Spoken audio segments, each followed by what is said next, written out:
जी बिस्मिल्लाहिर्रहमानिर्रहीम। आज के प्रोग्राम के साथ मैं डॉक्टर अब्दुल रहमान उसामा मुखातिब हूँ आपसे जी। आज मल्टीपल मौज़ूआत हैं जिन पे बात करने के लिए हमारे साथ बरतानिया से चेयरमैन, पाकिस्तान प्रेस क्लब के चेयरमैन जनाब शेख इजाज अफजल साहब तशरीफ रखते हैं, और डेनमार्क से चेयरमैन कम्युनिटी फोरम जनाब राजा गफूर अफजल साहब हमारे साथ तशरीफ फरमाए। दोनों मेहमानों का बहुत बहुत शुक्रिया।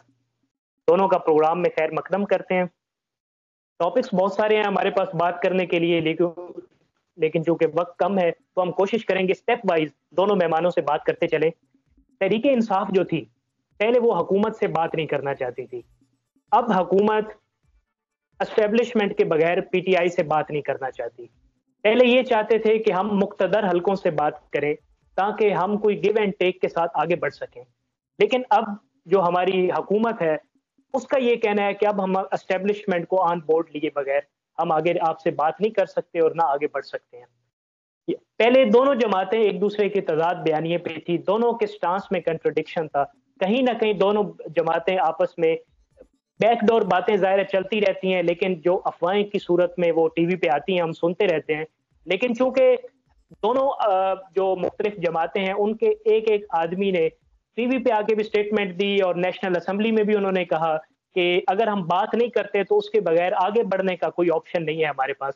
मुल्क के वसी तर मफाद में जो अल्फाज इस्तेमाल किए जाते हैं हमारे पाकिस्तान की हुकूमत में और हमारे पाकिस्तान की गवर्नमेंट में, और मफाद तो वसी तर अवाम का कौन सा होता है, वसी तर मफाद तो सिर्फ और सिर्फ सियासी जमातों का अपना ही होता है जिसका अल्टीमेटली नुकसान अवाम को भुगतना पड़ता है।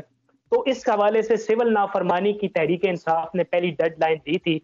आज हमारे साथ अलीमा खान साहिबा ने भी आज इस हवाले से अडयाला जेल में खान साहब से मुलाकात के बाद बाहर आके ये कहा है कि अगर इतवार तक मुज़ाकरात कामयाब नहीं होते तो तमाम पाकिस्तानी जो है वो बाहर से अपने रेमिटेंसेस पाकिस्तान भेजना बंद कर दें।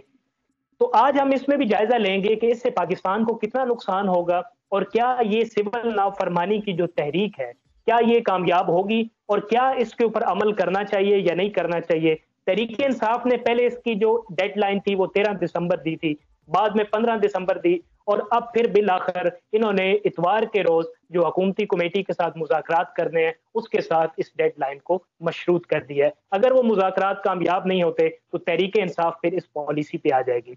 तो हुकूमत के लिए भी ज़ाहिर है एक अलार्मिंग सिचुएशन है। आज के रोज हुकूमत ने भी अनाउंस करना था कि अपनी मुज़ाकराती टीम के लिए जो उन्होंने बोर्ड तश्कील देना है उसमें मेंबरान जो थे उनकी अनाउंसमेंट नाम अनाउंस करने थे, जो कि पीटीआई पहले ही कर चुकी है। तो इस हवाले से सबसे पहले चलते हैं हम शेख इजाज अफसर साहब की तरफ कि सर क्या ये हल है पाकिस्तान के लिए कि अगर हुकूमतें ऑन बोर्ड नहीं आती और अपनी अपोजिशन के साथ बात नहीं करती अपोनेंट्स के साथ, तो क्या ये हल है कि हम जो अपोजिशन जमाते हैं वो सिविल नाफरमानी की कॉल दे दें, और इससे जाहिर अल्टीमेटली पाकिस्तान की मईशत को भी नुकसान पहुंचेगा, पाकिस्तानी अपना पैसा पाकिस्तान में नहीं भेजेंगे। तो आप क्या समझते हैं कि आगे बढ़ने के लिए मुल्की इस्तेहकाम के लिए क्या चीज जरूरी है? डॉक्टर साहब बहुत शुक्रिया प्रोग्राम में दावत देने का। राजा साहब भी मौजूद हैं। देखिए इस पे ये आज की जो करंट जो हम सूरत हाल सिर्फ आज के दिन की अगर हम बात करें तो अयाज सादिक साहब ने भी एक इवेंट है लाहौर के अंदर वहां पर हुआ और स्पीकर पंजाब असम्बली में भी उन्होंने भी इस बात का ये अदा किया है कि हम तैयार हैं और खुश दिली से तैयार हैं कि हम अपोजिशन के साथ बातचीत करें। आपको याद होगा माजी में जैसे आपने पहले भी कहा कि पाकिस्तान तहरीक इंसाफ का हमेशा से ये मुतालबा रहा है कि हम मुख्तदर हलकों से बात करेंगे।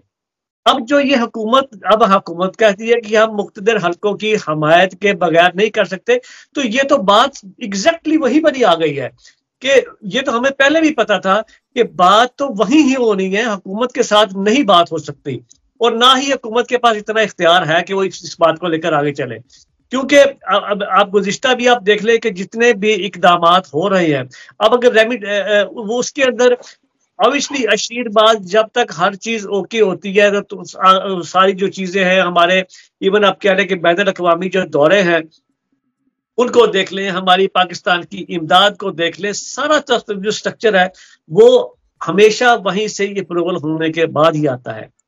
अब की जो सूरत हाल जो हम बता रहे हैं कि पाकिस्तान तहरीक इंसाफ की है, जाहिर है मुझे जो अगर देखें इस बात में कोई शक नहीं है कि जब तक हुकूमत अपोजिशन के साथ डायलॉग का बाकायदा तौर पर यह संजीदा आगाज कहीं से भी इजाजत लेके करे, कहीं से भी अप्रूवल ले, उसके मंदरजात कोई भी हो, उसके अंदर कोई भी चीजें फाइनल की जाए कि ये होगी, जो मर्जी कमेटियां हो जाए।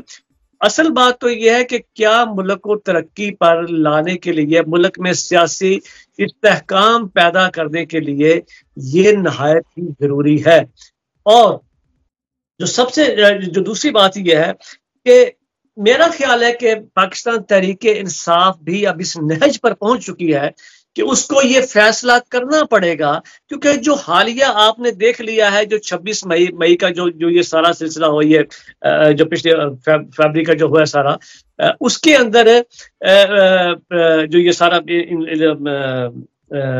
इस्लामाबाद का सारा है, उसको जो नत्थी करने की कोशिश की गई, वो कोई कामयाब जिसे कहा जा सकता था कि जो वो चाहते थे कि जो मकासद उससे हासिल किए जा सके, वो मकासद हासिल नहीं हो सके। तो इस वक्त मुझे जो महसूस होता है कि ये भी जो गुफ्तगू का एक आगाज पीटीआई करने के लिए जा रही है, ये भी खुद से नहीं कर रही है, इसके पीछे भी कुछ लोग इन्वॉल्वमेंट है उन लोगों की, और उन लोगों को बताया गया है कि आप बातचीत का आगाज करें ताकि हम जो है किसी लिहाज से भी आगे इस चीज को लेकर आगे बढ़े। और दूसरी बात, अगर आप बात कर रहे हैं, अगर हम मुस्लिम लीग नून के हलकों की बात करें, मेरी कुछ दोस्तों से अब बात भी हुई है वहां पर हुकूमती अरकान से, हकीकत में परेशान सब लोग हैं कि हुकूमत जिस तरह चलनी चाहिए थी वो उस तरीके से नहीं चल रही। और ऊपर से ये वाली धमकी कि जो सिविल नाफरमानी वाला जो सिलसिला है, अगर वो शुरू हो जाता है, लेकिन ये देखें सिविल नाफरमानी डॉक्टर साहब ज्यादा देर तक नहीं चल सकती, क्योंकि एक चीज को आप जहन में रखें कि ये जो पैसा ओवरसीज पाकिस्तानी जाती है, ये जाता जरूर पाकिस्तान में है, ठीक है जी, बाकी कोई शक नहीं, इससे इकोनॉमी को या बूस्ट कितना भी मिल सकता हो, लेकिन ये हम लोग अपने रिश्तेदारों को भेज सकते हैं। हम कब तक अपने रिश्तेदारों को नहीं भेजेंगे? मतलब ये तो ये भी एक क्वेश्चन है कि वो लोग जो पाकिस्तान में बैठे हुए हैं, जिनके भाई बहन माँ बाप लोगों को यहाँ से उनके रिश्तेदार जो सेटल्ड हैं वो सपोर्ट करते हैं, तो एक टाइम तो आएगा ना कि ये तहरीक ज्यादा लंबी नहीं चल सकती। हाँ, कुछ अरसे के लिए इसका इफेक्ट जरूर हो सकता है, मे बी सॉल्ट इफेक्ट भी हो, लेकिन ये देर पा नहीं है। एट द एंड इसकी मुख्तसर बात ये होगी, क्योंकि मुझे जो दूसरी साइड भी अगर पॉलिटिकल साइड पे देखें तो यूं लग रहा है कि मुस्तकबिल के अंदर कि हो सकता है किसी स्टेज पर जाकर पाकिस्तान तहरीक इंसाफ और पाकिस्तान पीपल्स पार्टी, ये नजर आ रहा है कि किसी ना किसी मौके पर जाकर इनका इत्तेहाद भी मुमकिन है। लेकिन सर इन दोनों जमातों के नजरियात तो मुख्तलिफ हैं। ये पहले माजी में दोनों जमातें एक दूसरे को चोर चोर कहती रही हैं, तो किस तरह आप समझते हैं कि मुस्तकबिल में ये इलाका कर लेगी? उसकी वजह पता क्या है जी? उसकी वजह ये कि आप अगर ये पिछले 4-5 दिन की जो सूरत हाल देख लेना जी पाकिस्तान, क्योंकि देखिए आपको याद होगा कि जब PDM 1 और PDM 2 बनी थी, इस PDM 1 और PDM 2 के अंदर एक बात आपने यकीन सुनी होगी कि बिलावल भुट्टो साहब को दूसरी टर्म का वजीर आजम बनाया जाएगा, ठीक है जी। पीपल्स पार्टी आज भी उस पर कायम है, गो के वो खुल के मैदान में नहीं आना चाह रहे, लेकिन ख्वाहिश उनकी जरूर है, और ऑब्वियसली आसिफ जरदारी साहब की ख्वाहिश भी मौजूद है कि वो बिलावल भुट्टो को वजीर आजम की सूरत में देखना चाहते हैं। और वो कब होगा? वो या तो इसी टर्म के अंदर कोई तब्दीली हो जाए, या तो उसका हाल ये है अगर तो समझते हैं कि डायलॉग का रास्ता अख्तियार नहीं होता, तो फिर ये दूसरा रास्ता ये होगा कि पाकिस्तान पीपल्स पार्टी को किसी तरीके से मनाकर और अपने गवर्नमेंट के अंदर लाया जाए उसके, लेकिन उसके लिए वो तैयार नहीं है, क्योंकि आप देख लें जितनी भी इकदामात होती हैं, मुआशी जो गलतियां होती हैं या अदम इस्तेहकाम का शिकार हैं, या गवर्नमेंट के खुद से कोई ऐसी बातें हो जाती हैं, वो पाकिस्तान पीपल्स पार्टी उसको लेने के लिए, उसको अपने सर इल्जाम लेने के लिए कभी तैयार नहीं होती, और उनके स्पोक्स पर्सन कभी हुकूमत की हमायत नहीं करते। ठीक, राजा साहब की तरफ बढ़ते हैं, फिर वापस आएंगे। हमारे प्रोग्राम का एक दूसरा हिस्सा होगा मदारिस की जो रजिस्ट्रेशन है, उस हवाले से भी बात करेंगे शेख साहब से। पहले मैं राजा साहब से जान लूं राजा साहब, पीपल पार्टी बार बार ये कहती है कि हमारा इस हुकूमत के जो जब नेगेटिविटी की कोई बात होती है तो हुकूमत हमेशा सॉरी पीपल पार्टी ये कह रही होती है कि हमारा इस हुकूमत में कोई शराकत नहीं है, हम इस हुकूमत का हिस्सा नहीं है। अब चारों सूबों में इनके गवर्नर्स हैं, उसके अलावा चेयरमैन सेनेट इनका है, इनकी हर जगह पे इनकी नुमाइंदगी है। कि किस तरह कह सकते हैं कि इस हुकूमत ने अगर कोई गलत किया है, अगर अवाम को रिलीफ देने में ये हुकूमत नाकाम हुई है, तो किस तरह पीपल पार्टी ये क्लेम कर सकती है कि वो अवाम के साथ जो उसकी जबूहाली के जो कसूरवार है वो पीटीआई सॉरी पीपल पार्टी नहीं है, सिर्फ नून लीग है।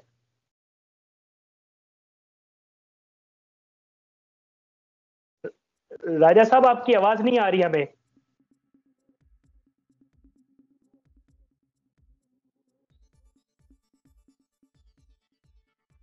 राजा साहब, हमें शेख साहब आपको इजाजत आवाज आ रही है राजा साहब की? मुझे भी आवाज नहीं आ रही राजा साहब की। अपना डॉक्टर साहब आपका बहुत शुक्रिया। मैं आपका शेख साहब का शुक्रिया, आपने जो बुनियादी सवाल किया, शेख साहब ने बड़ी तफसील से हर चीज़ का जो है उन्होंने जवाब दे दिया। मैं आपके बुनियादी सवाल की तरफ आता हूँ कि आपने अलीमा साहबा का जिक्र किया कि वो सिविल नाफरमानी की तहरीक। अलीमा साहबा की हैसियत क्या है? उनके पास पार्टी का कौन सा ओहदा है? इमरान खान पार्टी के चेयरमैन है, पार्टी इमरान खान साहब की है, जो चीज़ चलती है वो इमरान खान साहब की चलती है। वो काफ़ी पॉपुलर लीडर है, इसमें कोई शक नहीं है। उन्होंने, चूँकि उनका ये एक स्टाइल है, जब वो वज़ीर आज़म थे, जब वज़ीर आज़म नहीं थे, जब वो इस्लामाबाद में तकारीर किया फरमाया करते थे, फरमान फरमाया करते थे कि बिल फाड़ दो, बिजली के बिल ना दो, गैस के बिल ना दो। तो डॉक्टर साहब उस पीरियड से लेकर इस पीरियड तक ये हरकतें होती आ रही हैं। पाकिस्तान के सब सियासतदानों की मैं बात नहीं कर रहा हूँ, जिन लीडरान की आप बात करें, ये मुनाफिक तरीन शख्स हैं सारे। इन्होंने ओवरसीज को बेवकूफ़ बनाया हुआ और अब बनने के लिए तैयार है। लेकिन जो बंदा खड़े होकर कहता है कि मैं से जो है पैसे अपने मुल्क पे ना भेजे, डॉक्टर साहब अपना शेख साहब ने बताया कि पैसे गो के जरिए मुबादला होता है, मुल्क पाकिस्तान को, स्टेट को फ़ायदा होता है, लेकिन अपने अजीज़ोकारों को लोग पैसे भेजते हैं। जब बंदा अपने मुल्क के साथ लायल नहीं है, वो मेरे और आपके साथ कैसे लायल हो सकता है? सबसे पहले स्टेट है, सबसे पहले पाकिस्तान है, उसके बाद बहुत सारी बातें सियासत होती रहेगी। पाकिस्तान कायम मुदायम इंशाल्लाह रहेगा। ये सियासतदानों पर जो हम अपना ओवरसीज टाइम ज़ाया करते हैं, मैं पिछले अरसे से स्टडी कर रहा हूँ कि अगर देखा जाए तो पाकिस्तान में ओवरसीज फितना है, इन्होंने फितना डाला हुआ है, बाकी तो किसी का मसला ही नहीं है। शेख साहब बरतानिया में बैठे हुए हैं, आप उज्बेकिस्तान में बैठे हुए हैं, मैं डेनमार्क में बैठा हुआ, हमें कोई ज़ाती प्रॉब्लम नहीं है, हमारे बच्चे खुशहाल है। आप स्टूडेंट हैं, अभी आपने शादी भी नहीं की, इंशाल्लाह आपके भी शादी भी होगी, बच्चे होंगे, फिर आपको पता चलेगा। हमें अपनी औलादों का फिक्र करना चाहिए। ये अरबपति खरबपति ये लोग हैं, इनकी औलादें सारी सेटल्ड हैं और हम सारी एनर्जी इन सियासतदानों पे ज़ाया करते हैं। हमें चाहिए कि हम जिन जिन ममालिक में रहते हैं, गो मीडिया अपना काम करता है, हमें अपना काम करना चाहिए। मेरा सवाल बिल्कुल आपने ठीक है, लेकिन मैं यहाँ पे आपसे ये पूछना चाहूंगा कि आपने दुरुस्त फरमाया, बेशक हम जितना ये मनफी किरदार अदा कर रहे हैं उतना मुस्बत भी पाकिस्तानी किरदार अदा कर रहे हैं। अगर पाकिस्तानी ओवरसीज जो हैं वो अपनी रेमिटेंसेज या जरे मुबादला पाकिस्तान को भेजना, मैं सबकी बात नहीं कर रहा जी, नुकसान मिलेगा। तो मैं आपसे ये पूछना चाह रहा हूँ कि पीपल पार्टी खुद को किस तरह बरी जिम्मा करार दे सकती है, किस तरह अपने आप को इस सारे मामले से मुस्तस्ना रख सकती है, ये सवाल है। डॉक्टर साहब, पीपल्स पार्टी भुट्टो मरहूम के दौर में थी, पीपल्स पार्टी बेनजीर साहबा के दौर में थी, यही है हमारे सदर मुमलिकत जरदारी साहब, जिनके मतलब क्या कहा जाता, दुनिया में किस नाम से वो मशहूर थे। फिर उन्होंने खपे पाकिस्तान का नारा लगाया, लोग सारी चीज़ें भूल गए। वो 2 दफ़ा उनको सदारत मिल चुकी है पीपल्स पार्टी को। पीपल्स पार्टी अब हुकूमती जमात में शामिल है।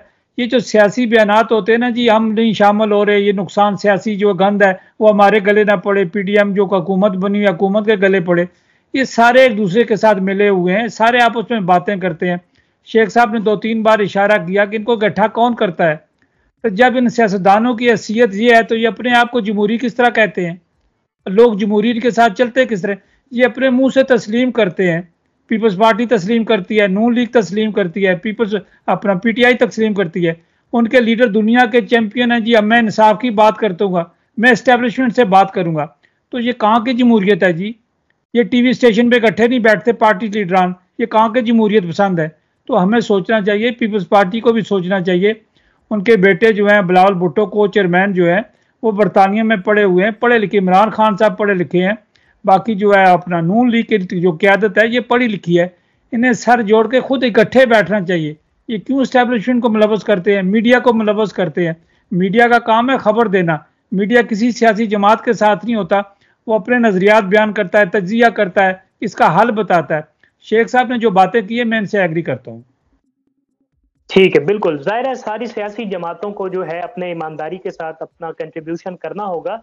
बल्कि इस तरह ना सिर्फ कि अब पिछले दिनों में एक हमारी सहाफ़ी दोस्त हैं, उन्होंने इस खबर को ब्रेक भी किया कि उन्होंने किसी वजीर के बेटे को देखा तो वो किसी शॉपिंग मॉल में गए तो उन्होंने कोई 4-5 करोड़ की घड़ियां खरीद ली। आराम से उन्होंने 4-5 करोड़ की जाके घड़ियां खरीद ली और वो कोई 8-10 घड़ियां होगी ब्रांड की, उन्होंने खरीद ली और उनको कोई फर्क भी नहीं पड़ा। वो लेके उनको सर बात का मकसद ये है कि इन सियासी जमातों को गरीब आवाम कंसर्न नहीं है, इनका गरीब आवाम के साथ कोई दिलचस्पी नहीं है। ये एक 75-78 साल से एक ड्रामा रचा के बैठे हुए हैं कि आवाम को जो स्क्रीन के सामने दिखाया जाता है वो बैकग्राउंड पे ये रियलिटीज नहीं है। खैर, हमें दूसरे सेगमेंट की तरफ प्रोग्राम में आगे बढ़ना है। मदारस रजिस्ट्रेशन का जो मसला है वो दिन ब दिन तूल पकड़ता जा रहा है। आज मौलाना फजल रहमान साहब ने, जो प्राइम मिनिस्टर हैं शहबाज शरीफ, उनसे भी मुलाकात की है तो बाज़ाहिर यही था कि काफी सेटिस्फाइड लग रहे थे मौलाना फजल रहमान। लेकिन मौलाना फजल रहमान काफी दिनों से ये गिला शिकवा करते आ रहे हैं कि मदारस का जो बिल है, जो रजिस्ट्रेशन का, उसको मंजूर किया जाए। जब एक ऐवान से पास हो गया तो उसके बाद इस पे जो प्रेसिडेंट हैं वो सिग्नेचर क्यों नहीं कर रहे? जब सिग्नेचर करेंगे तो तब ही जाहिर है वो कानून का हिस्सा बन सकता है। तो इसके बिल्कुल बरअक्स जो है ताहिर अशरफी साहब, उनका मौक़िफ़ बिल्कुल मुख्तलिफ आ रहा है। तो जाहिर है वो अगर टेक्निकली आप देखा जाए तो ये दो मसालिक की आपस के मुख्तलिफ राय है। मौलाना ताहिर अशरफी साहब एक बरेलवी मकतबा फ़िक्र से ताल्लुक रखते हैं, मौलाना फजल रहमान साहब देवबंद मकतबा फ़िक्र से ताल्लुक रखते हैं। लेकिन यहाँ पे शेख साहब मैं आपकी तरफ आऊंगा, सवाल ये है अगर दोनों किसी भी जमात से ताल्लुक रखते हैं, किसी भी मसलक और पॉइंट ऑफ व्यू से, स्कूल ऑफ थॉट से ताल्लुक रखते हैं, डजेंट मैटर, क्या आप समझते हैं कि पाकिस्तान के जो मदारिस हैं एक तो उनको रजिस्टर होना चाहिए और सेकेंडली जो उनका निज़ाम तालीम है उसको जदीद जो तालीमी तकाजे हैं उनके साथ हम आहंग होना चाहिए? आप इस पे क्या समझते हैं? जी बिल्कुल डॉक्टर साहब, देखिए जहां तक मदारस के रजिस्ट्रेशन का सवाल है तो मेरा ख्याल है कि ये बिल्कुल इसकी रजिस्ट्रेशन बहुत जरूरी है। और जैसे आपने बड़ी तफसील से इसका इंट्रो में बता दिया कि ये असल में दोनों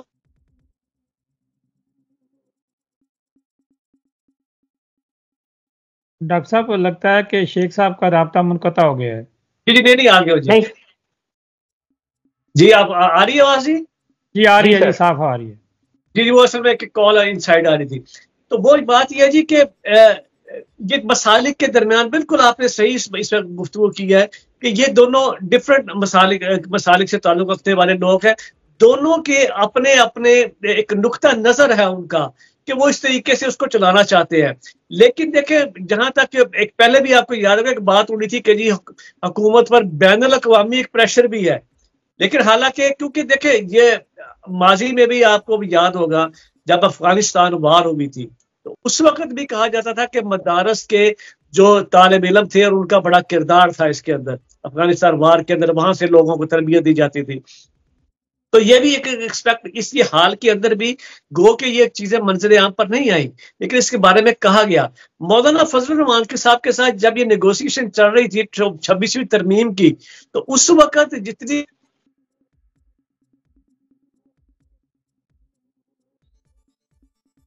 सॉरी ये बार बार एक कॉल आ रही है अंदर। तो वो जो मीटिंग्स इसके अंदर की थी बिलावल भुट्टो साहब ने, उसके अंदर उन्होंने पूरा उनको यकीन दिलाया था जी कि ये मदारस वाला जो बिल है ये बिल्कुल हम इसको मंजूर करेंगे और उनको रजिस्टर्ड करेंगे।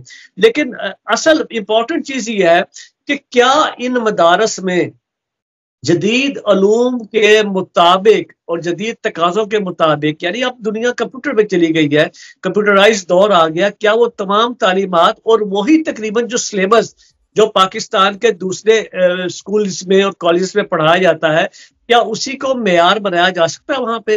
मैं समझता हूँ कि अगर इस चीज को ये लेकर चले तो इसमें कोई शक नहीं कि एक मदरसे में से एक पढ़ा जाने वाला तालिब इल्म जहां दीनी तालीम पर अबूर हासिल कर चुका होगा, वहां पर वो जदीद जो है वो अलूम है उससे भी आरास्ता होगा।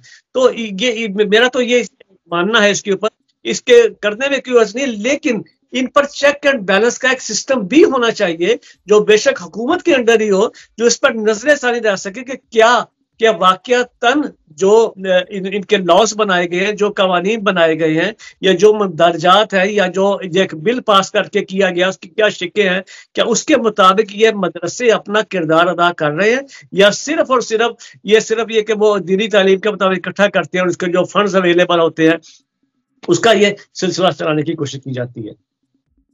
बिल्कुल, आपने शेख साहब बहुत इसका मुदल्लल जवाब दिया। मैं आपसे 100% इत्तेफाक करता हूँ। आपने बिल्कुल दुरुस्त फरमाया कि ये जो है सब के सब मदारिस जो हैं ये रजिस्टर्ड होने चाहिए, क्योंकि मदारस का जो मकसद है वो पहले ज़माने में अगर आप इमाम गजाली के ज़माने से लेके आप कुछ साल कबल तक, 100 साल कबल या 80-90 साल कबल तक, अब तक भी माजी करीब में भी इस तरह के मदारिस रह चुके हैं कि जहाँ पे जो तुलबा पढ़ के निकलते थे वो न सिर्फ दीनी उलूम के माहिर होते थे बल्कि दुनियावी उलूम के भी, साइंसेस के, मैथमेटिक्स के भी माहिरीन बन के निकलते थे और वो दुनिया के मुख्तलिफ शोबाए जिंदगी में अपना अपना किरदार अदा करते थे। उनमें से कोई डॉक्टर बन के निकलता था, कोई PhD करके निकलता था, कोई इंजीनियरिंग करके निकलता था। तो ये मदारिस में बल्कि आज से 1000 साल पुरानी जितनी तारीख देख लें उसमें से फिर बहुत सारे लोग निकलते थे। आप देख ले इमाम गजाली न सिर्फ दीन उलूम दीनिया के सिर्फ माहिर थे बल्कि उसके अलावा वो दुनियावी बहुत सारे उलूम के भी माहिर थे।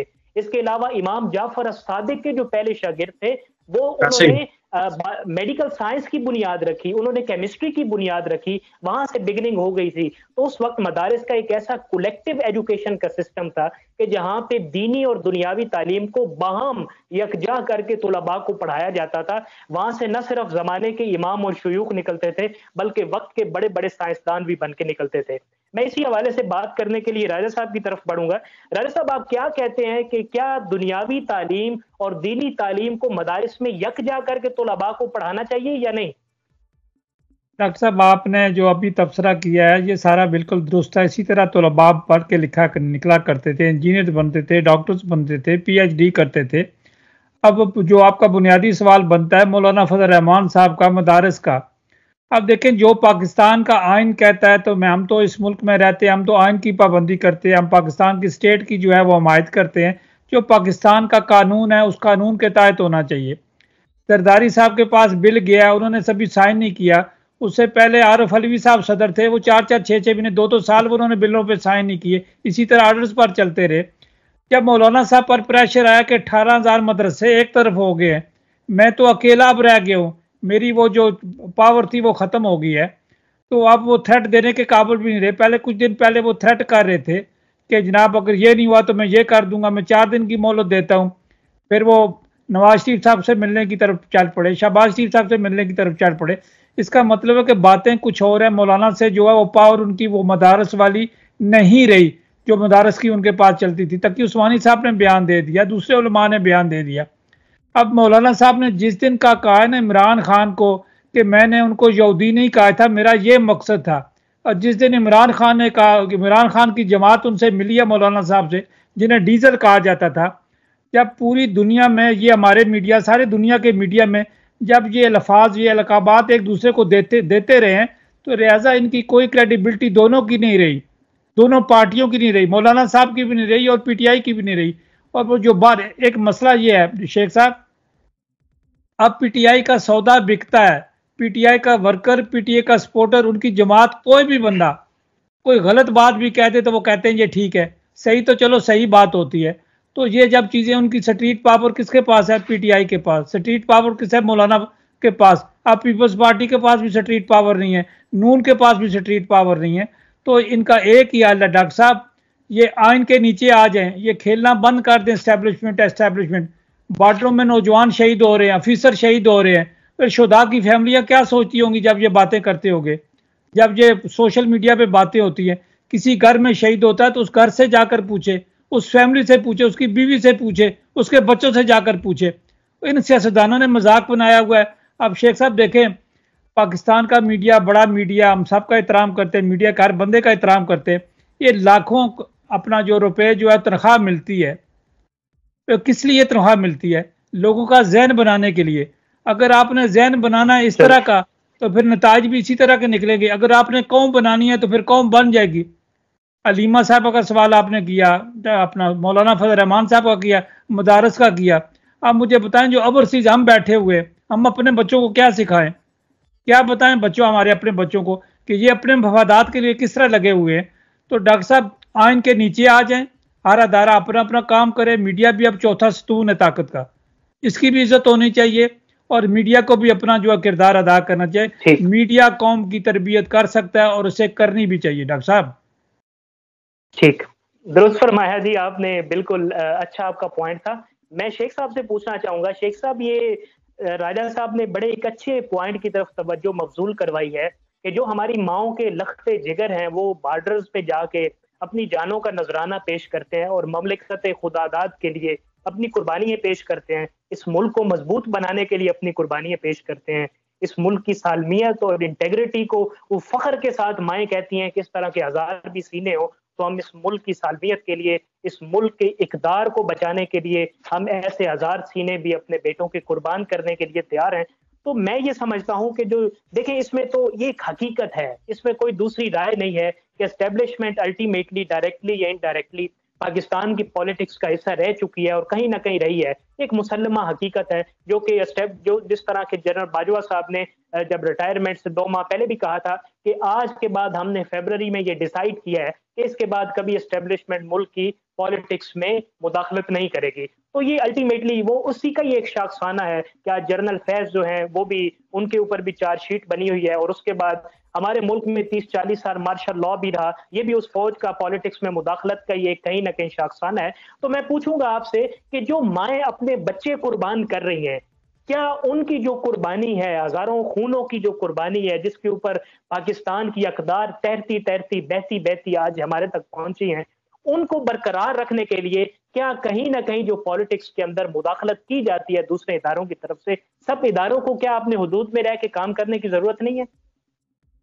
डॉक्टर साहब बिल्कुल आपने बड़ी अच्छी बात की। देखे वही बात है कि हमारा दिल भी उन खून की आंसू होता है जहां हम देखते हैं कि बॉर्डर्स पर शहादतें हो रही है, आपका केपी के हो, बलोचिस्तान हो और ये जो दूसरे जो कबायली इलाके हैं जहां पर हुकूमती रिट जो है वो कायम करने की कोशिश की जाने में हजारों जो हमारे फौजी जवान हैं, जो इंटेलिजेंस इदारे हैं, उनके पुलिस डिपार्टमेंट जिन्होंने कुर्बानियां दी और ये लातादाद कुर्बानियों की दास्तां है। आप ऑब्वियसली बिल्कुल देखिए, आप जब उनकी फैमिली को देखेंगे तो वो क्या सोचते होंगे कि यार ये जो लोग पॉलिटिक्स, और फिर उसके बाद बाज़ औक़ात जो सियासतदान है वो कितने मज़ाक़ खेज के बयान दे देते हैं हमारे जो शोहदा के मुतालिक, वो भी उसको जितना भी कंडेम्प्ट किया जाए उतना ही कम है। तो बात यह है जी कि लेकिन असल मसला फिर वही आ जाता है कि जब तक इस मुल्क में जमहूरी इक़दार को पनपने नहीं दिया जाएगा ये सिलसिला इसी तरह जारी और सारी रहेगा। हर इदारा अपने अपने, अब देखें ना, अब जुडिशल सिस्टम है हमारा, जुडिशल सिस्टम को देख लें, अब बाजी के भी तरह आप जोड़े तो किस तरीके से हमारे जो इदारों को इस्तेमाल किया जाता है। और ये जो सियासतदान कहे कि हम अपने आप को बरी ज़िम्मा कह लें तो ये बरी ज़िम्मा नहीं हो सकते। इदारों की इन्वॉल्वमेंट आप जब भी देख लें, इदारे उस वक्त इन्वॉल्वमेंट करते हैं जब सियासतदान कहते हैं कि आइए आकर इन्वॉल्वमेंट करें, अदरवाइज कभी इन्वॉल्वमेंट नहीं करते। वो अपनी अपनी जगह पर रुके हुए हैं। इन्वॉल्वमेंट करने के लिए उन्हें मौके फराहम किए जाते हैं और वो उसकी वजह क्या है? उसकी वजह है सियासतदानों की आपस में अदम इत्तफाक। जिस दिन तमाम सियासतदान बैठकर उसी 99 के अल्फाज लिखे हुए कौमी असम्बली के उसके हाल के अंदर बैठकर इस बात का इरादा कर लेंगे कि आइए हम बैठकर अपने मसाइल को खुद हल करें, हमें इस्टेब्लिशमेंट या जुडिशल सिस्टम, हमें उनका सहारा नहीं चाहिए, हम अपने मसाइल खुद हल कर सकते हैं। और जब इस बात पे, असल बात यह है जी कि जैसे उस दिन भी डिस्कशन हो रही थी कि वहां पर एक अजीब मंजरनामा है कि वो सौकनों वाला हिसाब होता है। एक मतलब हमने और इन लोगों ने माजी से कभी कुछ नहीं सीखा। आप देख लें 80s की सियासत देख लें, 88 की सियासत देख लें, ठीक है, 90 की सियासत देख लें, मोहतरमा बेनज़ीर भुट्टो शहीद जब वो हुई, अपना ज़िया साहब की देखें मजलिस शुरा, उस वक्त से ये सिलसिला चला आ रहा है और एक्सक्यूज मी, और ये रुकने का नाम नहीं ले रहा।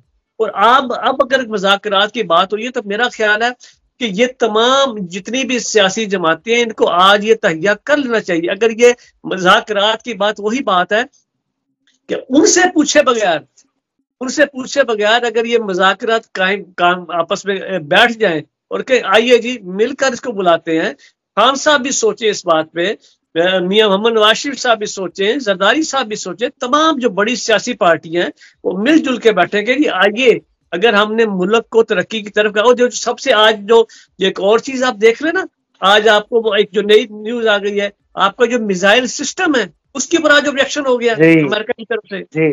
ये देखें कि हम जा किस तरफ रहे हैं। इस टाइम के ऊपर कौमी यकजहती की जरूरत है। तमाम सियासी पार्टियों को मिलकर ये फैसले करने होंगे, आप तब दुनिया को जवाब दे सकेंगे। वरना जब वो देखते हैं कि यार ये तो आपस में लड़ रहे हैं और हम जो कर्जों के जो है वो कशकोल लेकर हम जो बड़े बड़े ममालिक हैं उनके सामने हम भीख मांग रहे होते हैं, तो जो कौमें इस तरह भीख मांगती हैं तो उनको फिर इसी तरह होता है। फिर वही कहते हैं कि जब, और बिलखसूस वही बात है कि जब आप ये कौमें हमारी जो अपना एहतसाब खुद नहीं करती तो फिर डॉक्टर साहब, राजा साहब फिर मुतसिब बाहर से भेजे जाते हैं, फिर हमारे लोगों का एहतसाब बाहर वाले करते हैं।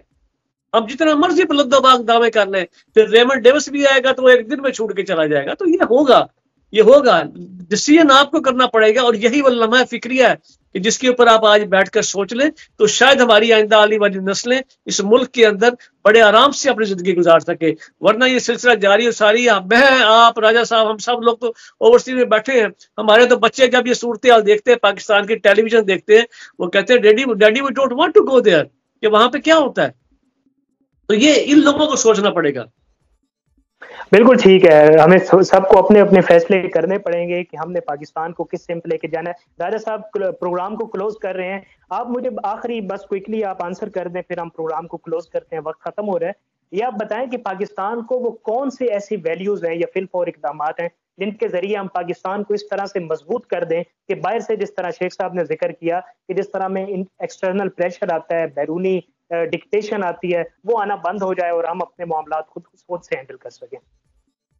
डॉक्टर साहब कोई डिक्टेशन नहीं देता। जब आप डिक्टेशन लेना चाहते हैं, मैं इमरान खान साहब की मिसाल देता हूं कि वो जेल में बैठकर अगर चीफ ऑफ आर्मी स्टाफ को धमकियां दे सकते हैं, तो जब वो वजीर आजम पाकिस्तान से तो डिसमिस करके क्यों नहीं गए, एक डायरी उठा के क्यों नहीं चले गए?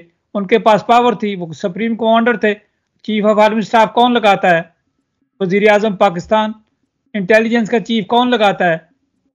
सदर मुमलकत भी उनके, वजीर आजम भी वो खुद बने हुए। तो जो क्रिटिसाइज किसको कर रहे हैं? पहले दिन जब वो वजीर आजम बने तो GHQ में कौन गया था? तो ये सारी चीजें जो है ना, कौम को याद रखनी चाहिए कि देखें, अपने अपने हिस्से का काम करें। वजीर आजम साहब अपने हिस्से का काम करें, सदर मुमलकत अपने हिस्से का काम करें, मीडिया अपने हिस्से का काम करे, सारे अपने अपने हिस्से का काम करते हैं। शेख साहब को भी बेहतर पता है, मुझे भी पता है, आपको भी पता है कितने लोगों को आर्मी में सजाएं होती है, कोर्ट मार्शल होता है, सिपाही से लेकर जर्नल तक के कोर्ट मार्शल होते हैं। अभी लेटेस्ट मिसाल फैज अमीर साहब की है, उन पर चार्जशीट नहीं हुई। ये जो मीडिया है ना, डॉलरों के लिए ये यूट्यूब चैनल्स बन गए हैं, सिर्फ नीयत होती है कि हमने डॉलर कमाने हैं। तो जब डॉलर कमाना ही नीयत है, सोशल मीडिया पे जो अब ये नीयत है, ये वो ऐसी खबरें सनसनी फैलाते हैं। अब मुझे बताएं शेख साहब, आप डॉक्टर साहब बताएं कि जो भी हमारे जो मुक़्तदर हल्के हैं, वजीर आजम साहब हो गए, अपोजिशन लीडर हो गए, जितने भी वजीर है हमारे, जितने भी नए सियासी जमातों से लेकर छोटी से बड़ी से लेकर, इनकी सोशल मीडिया में जितनी तजरील होती है, इनको सियासत करनी चाहिए, इन्हें चुप करके घर में बैठ जाना चाहिए। इनकी फैमिली की जितनी सोशल मीडिया बेइज्जती करता है, लोग तो एक दफा होए के तो लोग क्या न क्या कर देते हैं हम लोग, लेकिन ये सारा दिन अपनी बीवियों को भी गालियां पड़वाते हैं, अपने माँ बाप की भी बेइज्जती करवाते हैं। मुझे समझ नहीं आती कि सियासत में मजा क्या है। तो डॉक्टर साहब, ये फिर मुलाजम जो है वो किसके हैं? जहां मुलाजमत करते हैं फिर बात आप उसी की मानते हैं ना? बिल्कुल सही कहा आपने। हमारे प्रोग्राम का वक्त खत्म हो रहा है, तो बिल्कुल आपने दोनों मेहमानों ने दुरुस्त कहा कि सबको फैसला करना है, अपनी अपनी जगह पे सबको देखना है कि उन्होंने किस सिम्त ट्रेवल करना है। अब वो 80s या 90s की, जिसकी शेख साहब ने भी बात की, आपने बात की, तो अब 80s की सियासत नहीं रही, 90s की पॉलिटिक्स नहीं रही कि जब आप कौम को उल्लू बना के अपने गलत बयानिए का चूरन बेच के और पॉलिटिक्स करके आप पाकिस्तान की आवाम को गुमराह करते थे और अपने बैंक बैलेंस भरते थे। सब लोगों ने अपनी अपनी सियासत की नजर पाकिस्तान की सालमियत को कर दिया, इसमें कोई शक नहीं है। आज भी वक्त है, अभी पाकिस्तान में अभी भी डिसाइड करने के लिए हमारे पास वक्त है कि हमने किस सिमत अपनी जो सिमतें हैं उनका तयन करना अभी बाकी है। सब इदारों को इस चीज का तयन करना है।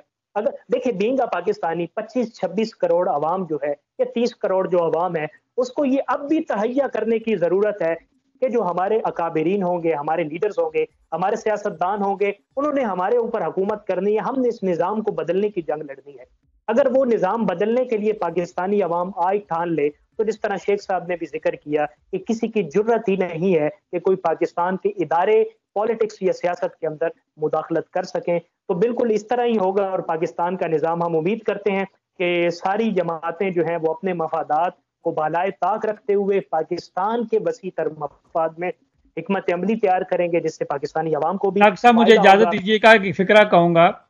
डॉक्टर साहब एक दफा हमने प्रोग्राम किया मीडिया पर, तो सब जमातों के सदूर को बुलाया, जितनी जमातें हैं जो होती, तो मैंने सवाल किया कि जी आप फलां जमात के हैं, फलां जमात के हैं, तो आप अपनी जमात का मुझे आइन पढ़ के सुनाएं, आपकी जमात का आइन क्या कहता है। इसी तरह पाकिस्तान के सियासी जमातों को लीडरों से पूछें आपका आइन क्या कहता है। इन्हें अपने आइन के बारे में नहीं पता, तो पाकिस्तान के आइन के बारे में क्या सोचेंगे। सर असेंबली में जो बिल पास होते हैं, कभी आज तक किसी ने बिल नहीं पढ़ा, बिल की कॉपियां नहीं दी जाती। पाकिस्तान के अंदर जमहूरियत तो नाम की भी नहीं, आप सबको पता है। तो डेमोक्रेसी को दोबारा से असर नौ स्ट्रॉन्ग करने की जरूरत है। हमारी जो छुपी हुई भूली बसरी अकदार हैं उनको रिवाइव करने की जरूरत है। अल्लाह ताला हमारे मुल्क का, पाकिस्तान का हामी नासर हो। आप दोनों मेहमानों का, जनाब शेख एजाज अफजल साहब जो कि चेयरमैन थे पाकिस्तान प्रेस क्लब बरतानिया के, आपका बहुत बहुत शुक्रिया। चेयरमैन कम्युनिटी फोरम डेनमार्क राजा गफूर अफजल साहब, आपका बहुत बहुत शुक्रिया। आप दोनों अहबाब ने अपनी कीमती राय दी। नाजरीन आपके ऊपर हम छोड़ते हैं कि आपने राय इसका फैसला करना है कि क्या दुरुस्त है क्या गलत है। बहुत बहुत शुक्रिया। अस्सलाम वालेकुम व रहमतुल्लाह।